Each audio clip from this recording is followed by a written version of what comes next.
Yeah. So as someone who was on the ground in Afghanistan, I'm just a little curious about your insight into why these people want to stay. Because after saying that essentially it was the leaders, it was Biden, it was Barack Obama, President Trump, who were unwilling to do their job, as he puts it, he says Afghanistan proves the point.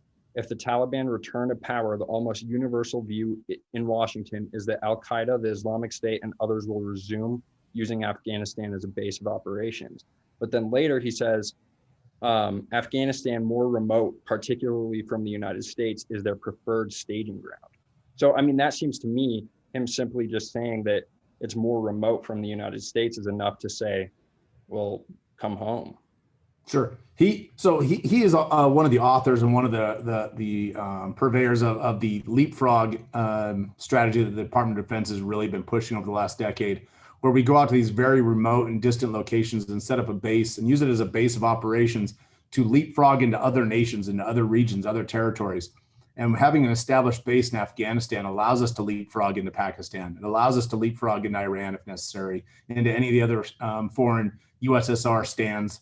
And it does provide a tactical advantage if the purpose of the United States military was to have all of these military roles in other sovereign nations. Unfortunately, we have this pesky thing in the way called a constitution. And our military is to go to war only for specific purposes. And it isn't for the things that John Bolton would have us go to war for. It's for the defense of the United States, the defense of our citizens, and for strategic purposes in our defense. And Afghanistan is a very remote, landlocked hellhole, and it does provide a very attractive place for these unsavory sorts to do their training, for terrorists to go and hide in the remote areas, because the people in Afghanistan aren't going to do anything about them hiding in their mountains. They're not going to do anything that's going to expel them from their country. Even though the Taliban tried to hand over Osama bin Laden before we ever invaded in 2001, George W. Bush, in his incredible wisdom, turned that offer down and decided on a full-scale invasion because he didn't want Osama bin Laden to be tried in a Muslim court. He wanted to try him in a United States jurisdiction. Well, unfortunately, that didn't happen. We tried him in his compound in Abbottabad in Pakistan at the end of a service rifle. His judge, jury, and executioner was the United States military. So what difference would it have made if they turned him over and he was tried in a Muslim court and reached the same fate?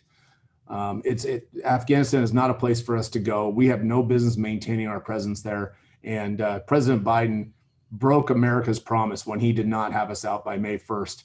And we're seeing what's going to happen here in the next probably short couple of weeks or maybe months. We're going to see escalation of force, including what we saw this weekend, that bombing in Kabul, where 50 people were killed and the Taliban took credit for it. That's just going to be an escalation of conflict, an escalation of contact. And we're going to see the United States military dragged back into that war and not being able to leave on September 1st. And it's going to rest squarely on the shoulders of the warmongers in Washington, D.C., and primarily President Biden, unfortunately, at this point. It's his to own now. Yeah, so you foresee us staying then? Absolutely. Absolutely.